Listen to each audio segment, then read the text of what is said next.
Good morning, everybody. I see people are signing in, so we'll give everybody just a minute to get all signed in here. Thank you, everyone, for joining us. I think it's very early on the East Coast, even earlier on the West Coast. Sunil, for you in Australia, it is late at night? Yes, around 10 o'clock. Yeah. All right. But we have a ton of people logging in, so this is wonderful. So I'll go ahead and get started and just say, hello, everybody. Thank you for coming to the second speaker series session of this year. This is a repeat of the session that Sunil gave us in our live annual meeting in Washington, D.C. in the US in July. Excuse me, I'm at home with a cat. But so I'm going to turn it over to Sunil, but just a few quick reminders. If you look down at the bottom of the screen here, there's a bar with a bunch of buttons. If you have questions along the way, click on the Q&A button and enter your question into the chat. I think we'll save all questions till the end. And at the end, we'll run through them and have a little bit of a discussion. And then just as you know, after this, we have 2 more speaker sessions next week. The registration links are open on the website. And then our final one will be the following week. So with that, Sunil, I'm going to turn it over to you for a little introduction. And then I'm going to, while you're doing that, make you the host so you can present. Thank you. All right, so I think I'll start while Ale is just changing the host process here. I'll just give a brief introduction about myself. So I'm going to present something which we presented in June in the AAMP conference. I guess if this is more about coming together, this is about RSEA, this is about Linac engineers. But before I start, I will share my screen so I can talk to the agenda for today. So all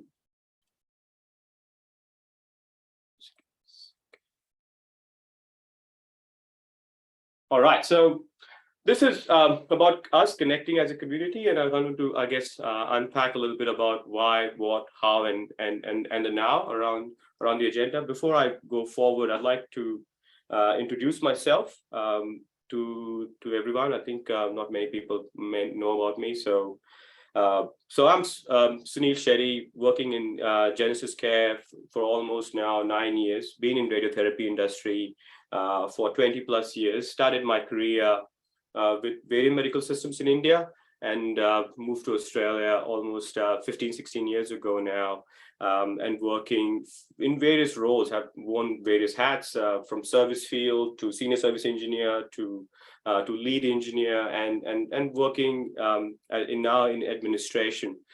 So have a lot of depth in radiotherapy. I'm quite, I guess all my life I've just worked in radiotherapy. That's why I do like radiation therapy quite a lot.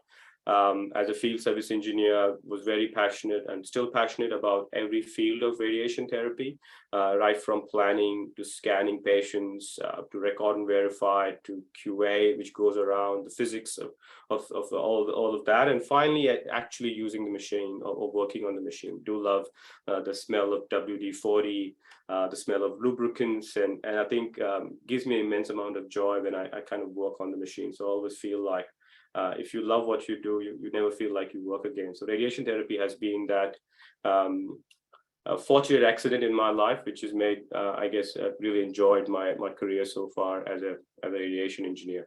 I've been trained on variant machines on all modalities, from C-series to TrueBeams, obviously not the latest one, Halcyon or Ethos. Worked on Philips CTs, trained on Philips CTs, also did my initial training for Versa HTs as well. Has had a crack at fixing a couple of machine problems in that technology. So I've had a broad range of experience working on multi-modality platforms across different sectors of radiation therapy.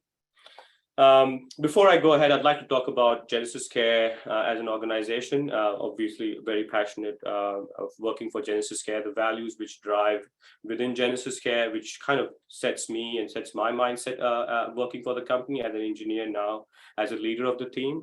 So these are 5 values which we kind of own: empathy for all, for our patients, for our staff, and for us, I guess, partners, so that we don't just get too fixated sometimes about patients. We should be talking about our staff who work for us, and also about our partners who kind of work with us to make sure that the patients get treated in the right way. So it's not just one person, it's the whole team. Innovation every day. This is again, innovation can be small or big, but every little innovation goes a long way.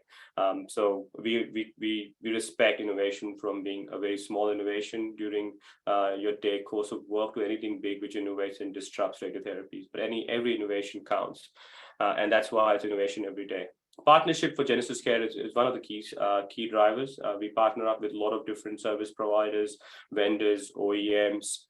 We work very closely with top OEMs, Varian, Electa, and also other smaller vendors across radiotherapy. So that is very important. Internally, we also kind of partner up with a lot of different departments and work very closely with them. So partnership with them is quite strategic and important. As an engineering department, from procurement to physics, to radiotherapy, partnership is our kind of way of thinking, and how do we really become good partners and help each other and have a mutually beneficial relationship. Bravery to have a go, quite a controversial topic. If you think about medicine in general, no one would like the value of bravery to have a go, but it's a very Australian value. It's about being brave to disrupt, I guess, age-old concepts and bring in new techniques and new thinking. And I think that's where this is quite a controversial value proposition, and obviously very near and dear to GenesisCare and to engineering as well, as we try to change the norms of what has been radiotherapy for almost 4 or 5 decades. And finally, integrity for always is mostly about treating each other correctly and doing the right thing by our people who work with us, our partners, and our patients. We, at least for myself, I use this quite a lot, and I within the engineering team and as a leader of the engineering team, really emphasize this in our daily course of work, so that every engineer, every Linac engineer who works on the machine understands this and uses this in his day-to-day activity while working with different craft groups. A bit about GenesisCare. GenesisCare had a very humble beginning in 2004. Well, it was very much focused at cardiology initially, with smaller acquisitions in Brisbane. It's a company of a lot of acquisitions.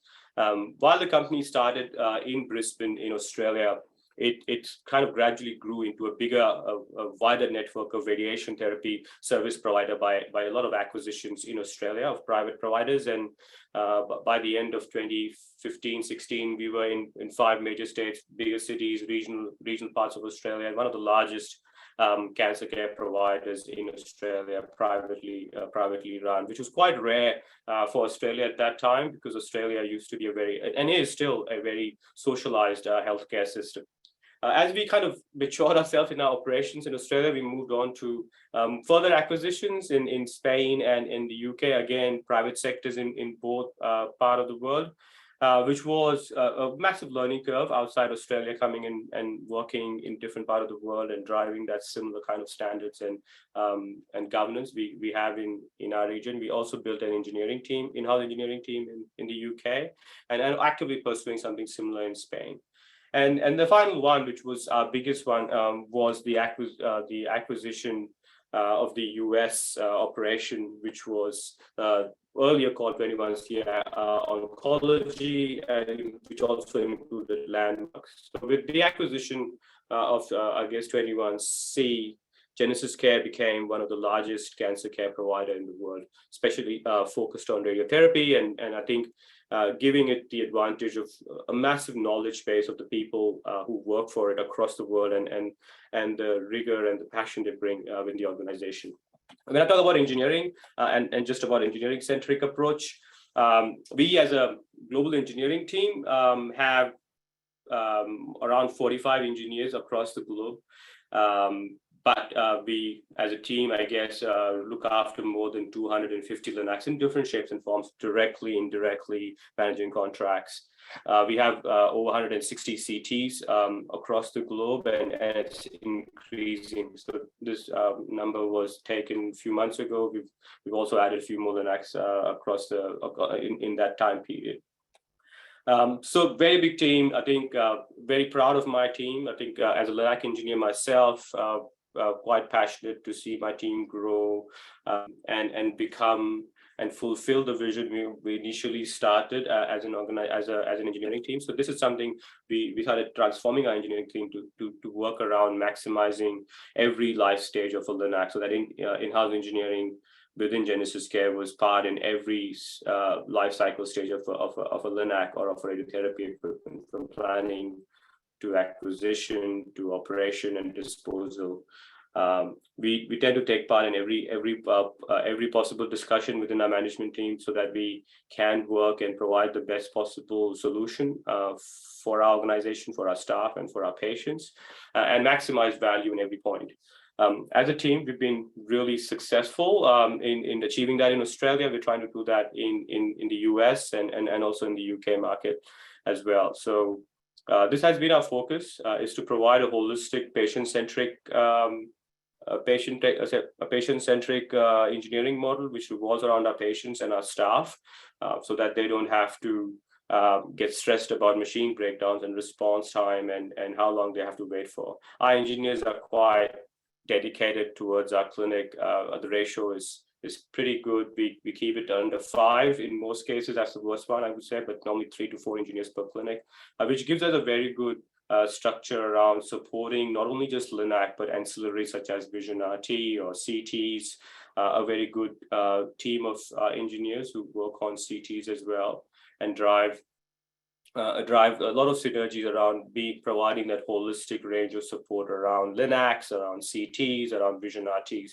Our engineers are multi-trained, including, as you saw with me as well, I was trained on Variant and Electa. We tend to get our engineers trained on, if possible, on both, if the region has both systems. If not, they will be trained not only just on Linacs, but they get trained on CTs and ancillaries such as Brain Lab and Vision RT. Which in return kind of gives our therapist, our physicist, better support and coverage, that they just call one engineer and he's able to help them out in multitudes and multiple problems, without them trying to remember this is a vendor 1, vendor 2, or vendor 3 problem, and they have to remember all the contact details. This is just one-stop solution for all the modalities within the clinic. We also support our clinics when it comes to facilities, supporting chillers, compressors, and doors, although not completely part of our remit, but we tend to do that a lot. So that's kind of in a nutshell about myself, the organization. I'll go back to the original discussion where we came to talk about. It's around the radiotherapy community, the radiotherapy engineering community in US and around the world, why they should come together and build a strong infrastructure around them. It's around the why, the what, the how, and obviously it has to happen now. I think Ariel has done a very good job in driving RSEA from where it was to where it is today. A lot of rigor and passion within the RSEA members, RSEA board, and we are trying our best to put RSEA name up there, so that engineers in North America and rest of the world resonate with the whole what and the why and the how, and come together and help us drive this vision and value around why we think RSEA or a stronger community is important for radiotherapy. So a bit about the what. I guess the reason we're having this seminar and the reason we're doing this is around the community itself, and why, what are we trying to do here? So one of the biggest reason is the official recognition. I think in radiotherapy, every craft group is recognized, from nursing to physics to radiotherapist, to PSOs sometimes as well, the patient supporting officers. But somehow radiation engineers or Linac engineers don't have official recognition, especially in-house engineers or ISPs. There's kind of no no recognition from any regulator or anybody as such. The problem there is if you don't have any kind of official recognition, then there is no governance and compliance. No one really cares about what's going on with you guys, with us, because there is no one checking or acknowledging that sometimes engineers do exist, because we just come at nighttime and fix machines, and no one really gets to know what happens at that time. So then that also impacts our safety culture. Then the other problems which kind of follows through that is the parts and the software and the tool infrastructure, quite disjoint. There's probably no structure around how these softwares are fairly traded to be able to have proper access and tools to fix our machines. And finally, I guess what I would kind of also like to dive deeper is because of lack of recognition, lack of compliance, and lack of infrastructure, the future of our community is in big I guess, threat.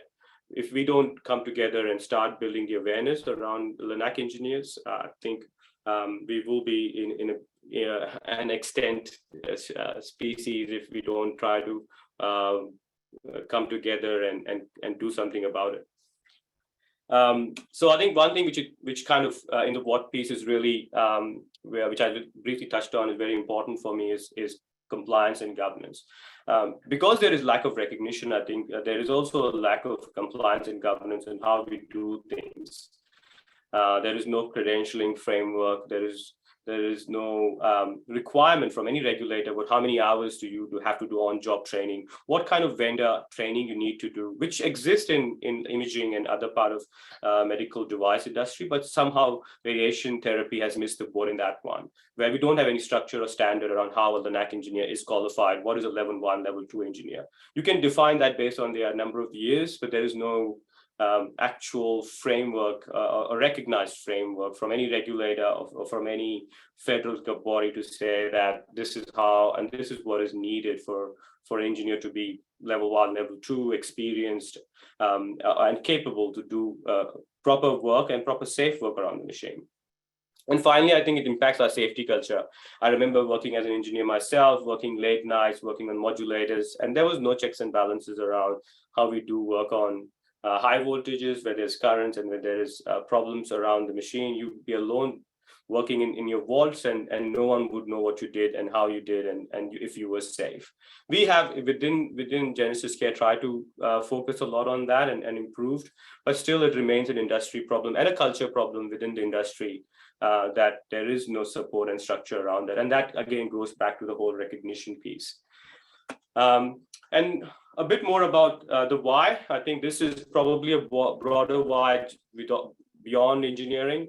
This for me is more around what engineering can do. Engineers can make a big impact to our patients and our staff. And also there's a reason why engineering exit the non-OEM engineering option exists for competition, for better quality of service.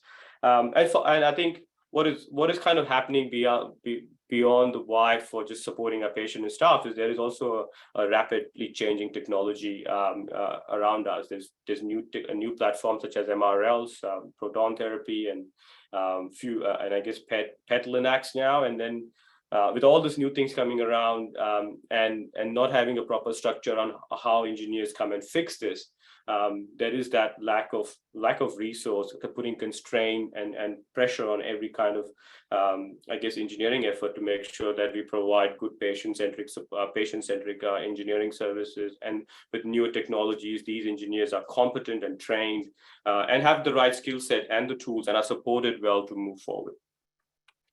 I'll unpack a little bit on all three of these elements. So around patients, this is my reflection as an engineer. As I think I always see staff, our radiotherapy staff, and our patient always ask for more. When a machine goes down, they always need to know when we come on site. The response time is quite important, and that's why having an option where we do have a couple of different options to provide service, from in-house to OEMs to ISPs, helps improve that response time, depending on the clinic need, and can help provide a better service. In-house engineers, in my I guess view, are the best out there, because I am an in-house engineer. But that doesn't mean that independent service providers and variant or elector or other providers don't do that. It's just I guess optionality is our best friend, and gives this response time a better support there. When it comes to flexibility, this is the new norm, where I think more and more machines are getting used during daytime, and physics and engineering are pushed back. And the lack of resources then puts a lot of constraint on our engineering team to work early hours and after hours. And I think that pressure is felt, that then these engineers are not able to provide that holistic range of support. The other one is around technology. I think we all came from this world, including myself, where Linacs were quite simple. It was a C-arm technology. I myself used to come in the morning, start up the machines as an in-house engineer, and we were quite dedicated and kind of just focused on Linacs, never worked on anything else when this all started. And life was quite straightforward. Come in the morning, turn on the machines, simple fixes, dedicated engineering resources for 4 or 5 machines. Over time, especially in the late 20s and early 2010s, there's a lot of changes, obviously, with the advancement of technology and focus on radiotherapy. Radiotherapy's changed from what it used to be a decade ago. Like any technology, now radiotherapy has 3 streams: the bleeding edge, leading edge, and the cutting edge. If I talk about these things, I think it is kind of similar to any field. You can talk about iPhones to cars to any technology-driven field. You'll have three kind of evolutionary phases of all technology. The old, which kind of is slowly fizzling out, which is the bleeding edge. Your Variant C series, your Siemens Linac, your older Electa machines. And then you've got the mainstream, which we all get trained on, your Variant True Beams and your Versa HDs. And then there's the newer generation around the adaptive radiotherapy. And as you can see, as the technology has improved and evolved, there's a lot of software integration. It's not just a hardware piece anymore. It's becoming more and more highly integrated, from your planning system to your record and verify system to your delivery system. So technology has changed, and I think, and that's why it's very important to bring even more focus on to what is the role of a Linac engineer now, and where does he stop and start, and where does the software piece come in, and where does the hardware piece come in, and where does his roles of responsibilities kind of get gray. And I think those things are the discussions we need to have as a community, and I guess discuss it and come up with some framework, so that we could then go back to our superiors, our managers, and talk about what is needed for our community and for our engineers. And finally, I guess there's other bits and pieces which is coming around. So I think, I don't know how other departments go around the world, but this is also an added layer which we have to look after. And with all of this new technology, I just want to cite some examples or some, I guess, research done through one of the institutes, Sachs Institute in Australia, which kind of went through looking at the biomedical engineering undergraduate program, and saw a lot of concerning data points, where a lot of undergraduates are not turning up to become Linac engineers or biomedical engineers. They are going for higher studies, and that's predominantly because of lack of internship, lack of sponsorship from the industry. There's a genuine disjoint between a radiotherapy industry and from the education fraternity. And you can see that although there is a lot of number of engineers who are getting trained as biomedical engineers, electronic engineers, the conversion rate into clinical in-house medical engineers is still quite less. And this is one more example which talks about the disparity in how the gender disparity, the conversion disparity, and the role requirement. It's such a complex role that you need a lot of training and support to become a Linac engineer or clinical engineer in a hospital, and how I guess you see that there is obviously a gender disparity, very male driven. Although if you look at the universities, there's a lot of female I get undergraduates, but they don't tend to convert into actual Linac or radiotherapy engineers. And that, I think this is all kind of then goes back to the recognition. For me, it's more industry is not recognized, not regulated. There's no governance, there's no compliance. So it's not attracting younger talent to join this because they don't see any future for themselves. So I think that's kind of the why, and I think this is the simple one for me. How is it's very obvious. One of the things to do is to join RSEA through this forum or through Discord. Actively be a participant in what RSEA is trying to do with regards to creating awareness, talking, promotion events, share your story, and become part of RSEA as soon as possible in your community. Tell engineers who don't know about RSEA so that they can be part of RSEA. Have your say. I think it's important that you go back to your clinics, to your hospitals. I do make sure I talk to my manager. I think to make sure that there is a concern that we're not recognized. And if you go talk to your superiors, your politicians, and drive that awareness across your community, that might make some push in the right direction. The reason for that is, again, credentialing, safety, quality concerns around how we as a community work on radiotherapy machines. And finally, I think this is something which is very dear to me as a Linac engineer myself, be outcome oriented. I think we've been talking about this for a while. I've been in the industry for almost 20 odd years, of which I've seen at least 10 years of us talking about it.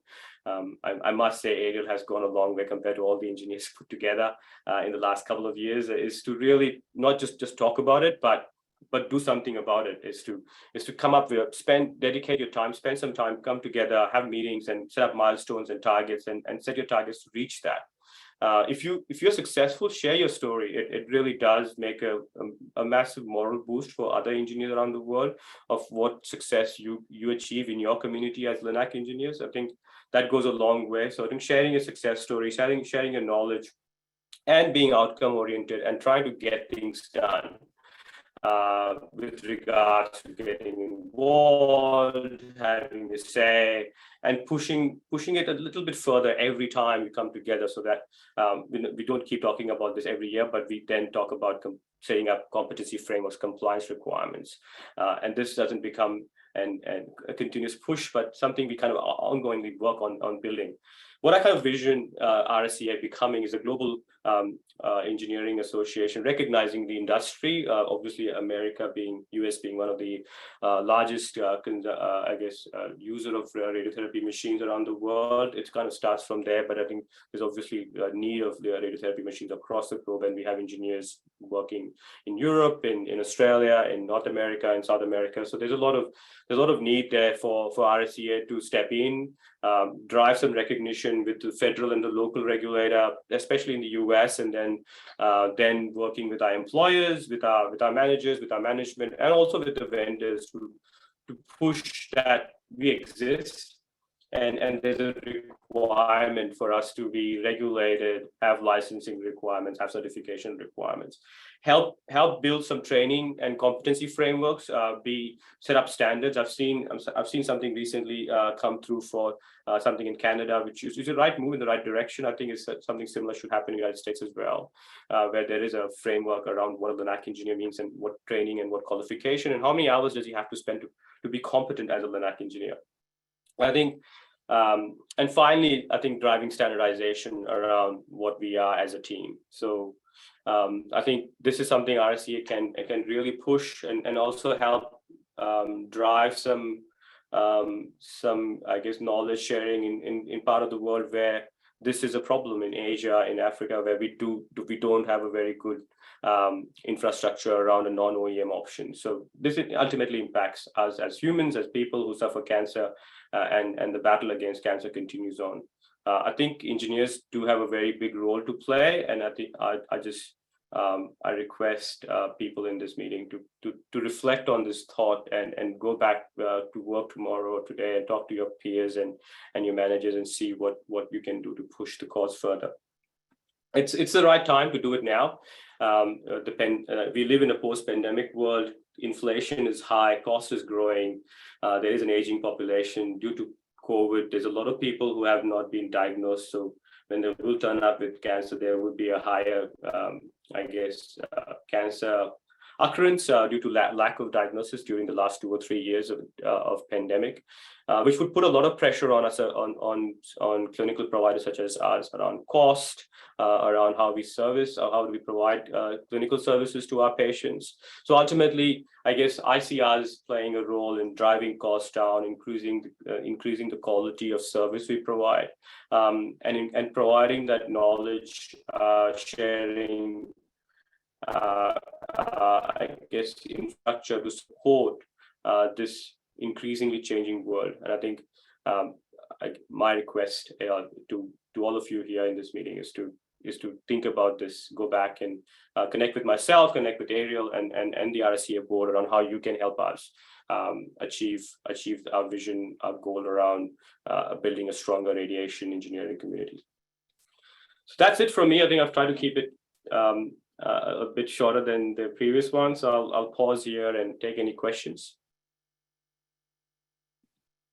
And just as a reminder, if you have any questions, enter them down in the Q&A button at the bottom of the screen. And while we're waiting for that, Sunil, I am going to make myself the host again, if I can. Here we go. I can read this.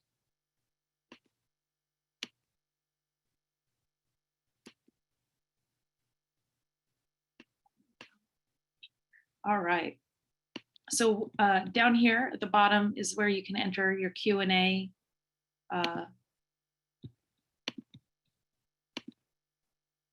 Q&A questions. Can you guys see my screen? Yes. Okay. I also wanted to just, as we're letting people kind of enter any questions they've got, as I mentioned, the website has links to the future speaker series. So if you click right here, you'll have access to all of the upcoming speaker series sessions. We've got 3 more after today. Also, something that some of you may have missed if you didn't attend the first session, we have a new tab on the website here called Advocacy. If you click on that, you can log right to repair events that you experience. So these are anti-competitive practices that you're experiencing from the OEMs, ways that you have been limited access to repair manuals, documentation, parts. The important thing is to start to log these. Our goal as an association is to develop a history and a pattern of ways that as independent engineers, we are limited by the OEM to valuable information that helps us do our jobs and perform service on the machine safely and effectively. It's a very short survey, super easy to fill out. It literally is just a couple questions. Any incident, there's no incident too small, and the important thing is to log it every single time something like that happens. I'm also going to share, if I can move this. The RSEA has a new LinkedIn page. This is what it looks like. It's open. I believe our previous LinkedIn platform was a private group. This is open, so if you don't follow this yet, follow it. There's lots of posts, there's lots of information. Every Friday we do a guess the part, and we've had community members send in parts that they would like for the rest of the community to guess on. So it's a bit of fun as well. And then finally, we have also a new YouTube channel. So if you just in YouTube type RSEA, you'll find our YouTube channel. And this is where we're uploading training and speaker series webinars. So our first session was uploaded. We will upload this session as well as soon as the recording's available, and we'll send out information on the LinkedIn page of when it will be available. So just know that we've got 2 new resources for people to connect and find information about the association. So Sunil, we do have a few questions actually. What can be the strategies to attract young talent, as we don't have many career progression opportunities within the industry? That's a good question. I think it's a catch-20 situation, I guess, a chicken and egg kind of thing. So again, I might sound like a broken record, but it's again recognition of the fraternity itself. Like physics, for instance, have a lot of classification, credentialing of levels, so where they kind of sit from start to the end, the hours they spend, where they kind of go from one level to the other level. You've got radiotherapy as therapists as well, kind of have a lot of depth in the clinic. Within the engineering teams, obviously, OEMs have kind of got a bit of structure going because they are large in size. When you look at, I guess, clinical organizations such as ours, due to lack of recognition and lack of competency and skill framework broadly recognized, an engineer gets stuck in that, I guess, engineering level, that it becomes really, really hard. Like I've been a part of the process myself, even to even come up with that principle within the organization for us, that engineering can provide and can do a lot more than just fix machines, and be part of the life cycle of what happens for a Linac in a radiotherapy environment. I think goes back to the same question of recognition. I think because the industry is not recognized, there is no framework around what a Linac engineer is. Everything else starts from that one particular point, is to come together and bring recognition. A good one, I think, is an analogy I think I always look back is the aviation industry. And I think Linac engineering is very much like an aviation industry, I guess, where you've got big players, Boeing and Airbus, and aviation engineers kind of either have to get well trained on Airbus or well trained on Boeing and either work for them or work for bigger airline industry such as American Airlines, Qantas, and Delta. So I think you end up working for those. And I think if you look at 50 odd years ago, there was no recognition for aviation engineers who worked and fixed these big planes for us. There was no safety requirements and compliance requirements. What that group has done in the last 50 odd years, they've really pushed themselves to come strong together as a community and drive some real recognition for them, driving standards of their wages, driving standards for what career progression and pathway looks like, and really pushing that boundary within the organization, because it's coming not just from the organization, it's coming from outside the organization as well. So it's a two-way approach. I think internally there needs to be a recognition, and externally, if it's pushed through a body such as RSEA, I do feel that pressure, positive pressure from the outside, would go a long way internally.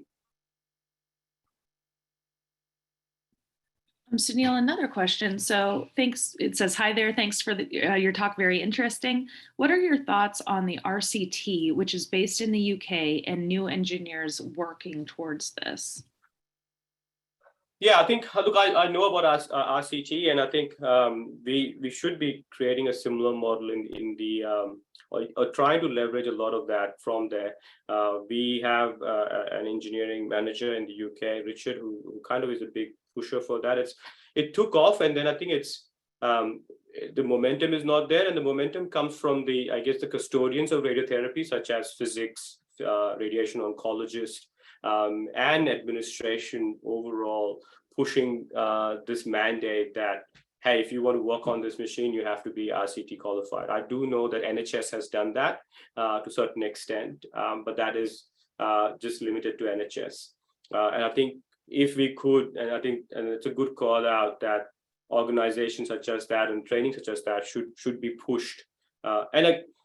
Obviously, this again goes back to the whole thing of having I'm not saying to form a union, but having a community to come together and then pushing it through our managers. So a lot of this, guys, get stuck with our management to a certain extent. Our managers, our leaders, and then them talking to the higher ups to create this momentum. And I think that's where, if we come together more frequently and think and talk about this and set up some targets for us to achieve. So for the RCT, one is for the UK in-house engineers and OEM and non-OEM engineers to come together and say, we need this. This is not just for a membership thing. It's about making sure from a safety, from a compliance standpoint, from a credentialing standpoint, we all got to get to the same standards. It's like going to a school or a diploma school and all getting to a same structure, that we all train the same. We expect a similar caliber of training. I can even electricians these days go through a 4-year apprenticeship in Australia, and we don't see that in a Linac engineering environment. So I think such a sophisticated field and such a sophisticated need, but not recognized. And also to add on to that, next week, our third speaker series session is happening on Wednesday. It's at 12:30 Eastern time zone. And we'll be talking a little bit about some of the movements that the RSEA has been making towards working with the CNSC, the Canadian Nuclear Safety Commission, on developing a competency framework, which is a good first step towards a standardized skill set and training foundation for Linac engineers. So that's very interesting. There's been some incredible momentum there. And so we are starting down the path to kind of consolidate what a global competency framework would look like for Linac engineers. Sunil, another question. New machines are more reliable and need less maintenance, are heavily software driven. How should we engineers prepare for this? Oh, that's a great question. Yes, I look, it's good and bad. The software driven gives you a lot of advantage of being at home and be able to fix. So while we were working on C series, the amount of driving we used to do just to go around sites and at crazy times at mornings or evenings, and we take a pride in calling ourselves as road warriors. Easily would do at least 20,000 miles a year, at least in the state I lived. And felt like being in the car for almost half your life.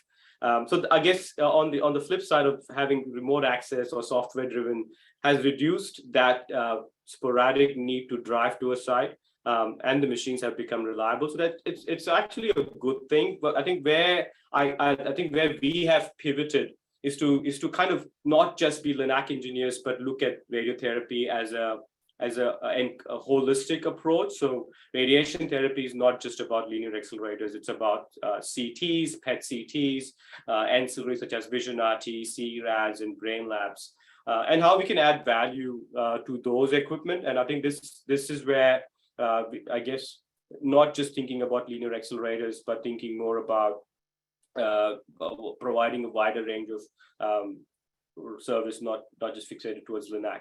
I think one more way of preparing ourselves is, again, going back to the concept of, as the technology changes, we need to invest in ourselves in terms of attending programs. And I think what we can do, Ariel, is like come up with, I guess, discussions, good thought process discussion like these. As the technology changes, how does the engineer adapt to that? Does that mean that he or she need to get trained on a certain computer modality or get more savvy on computers? And obviously reliance on software becomes heavier. So how can we upskill ourselves to take advantage of that new technology in our own favor? I think there's a lot of good things come out. I've seen an engineer within my team go into log files and be able to read log files in a certain way, which has helped us be more proactive. So that he's taken advantage of being a software-driven technology, that he's used his skill set of reading log files and being able to then create something unique and novel to help him and others to respond to machine problems better. There still remains, I think, a large element of robotics in the machine. So that it would never be, I guess it will never go away. The gantry is still remaining there, or it might become a ring-shaped gantry, or from a C-arm, your robotics still remains there. Your water, your radiation, still remains there. The mechanical and the hardware piece never goes away. So I don't think it'll be a completely software-driven technology. It's made it more reliable. It just gives us more of an option to explore and expand ourselves into different part of radiotherapy. I hope that answers Kay, your question. It's a broad topic to really unpack. I'm hoping I've answered. Thanks, Sunil. If you have any other questions, now's the time to answer them. Otherwise, thanks, Sunil. I mean, you did an absolutely fabulous job kind of an overview of what the organization is focused on and why it's so important for our community. So again, we have a few more speaker series sessions, and then please connect with the RSEA through Discord, which you can find instructions on the website. Become a member, follow us on Facebook, and then keep your eyes share open. Your story. Yeah, exactly. Share your story. I think share your story. I think if you do something great and amazing, may that be supporting a patient, supporting physics, use LinkedIn, use Facebook, or use Discord to share your success story. We are our worst enemy of not sharing our experience with what we do. We are almost like those elves who come at nighttime and fix the machine, or come at early in the morning and disappear during the daytime. I've had a lot of occasions that people don't know who I am, what I am, and I come with the cleaners and go with the cleaners. I think it is important for us to share our story so people know who we are, and what we do. Absolutely. And if you are not already signed up for the newsletter, please connect through the website, send us your contact information, and we will add you to the newsletter as well. Oh, actually, Sunil, one more question before we go. As per your experience, how can we improve our Linac engineers' retention rate? Ooh, that's a good one.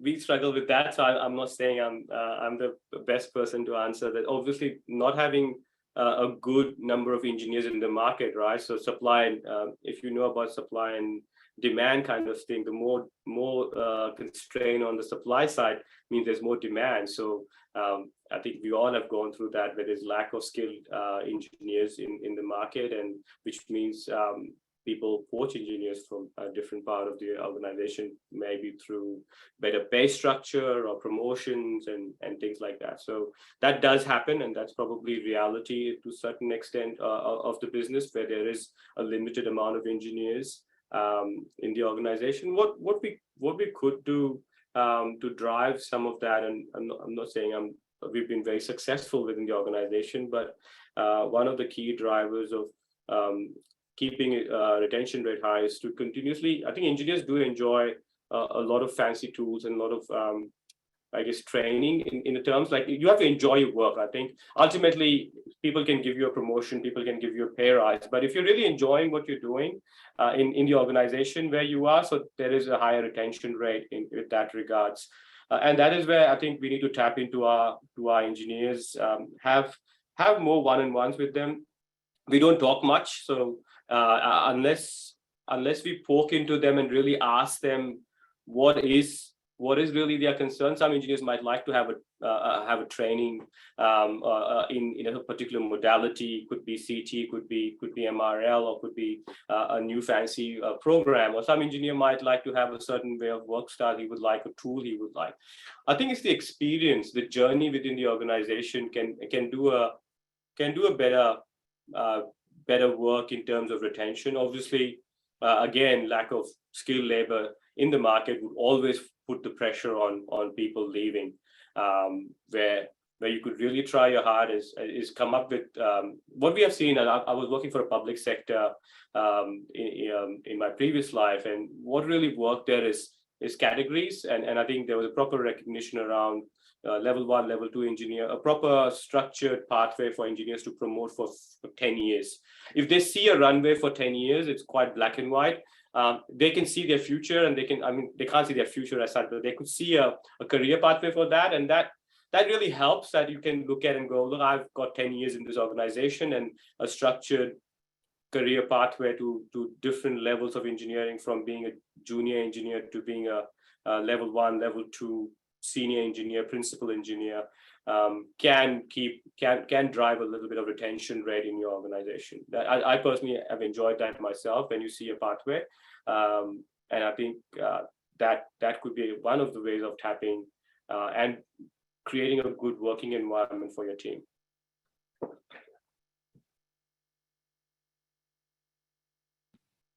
All right. I think that is all. Thanks everybody for attending. Really appreciate it. I know it's early for some and late for others. It's just wonderful to see the community coming together. And again, we will have a video recording of this posted to the YouTube channel by the end of this week. So keep your eyes open there and connect with us, ask questions, become a member, and we look forward to growing and all of the other exciting things that are on the strategic plan for this year. Thank you so much, Sunil. Really appreciate it. Thank you All right. guys. Bye, everyone. Cheers.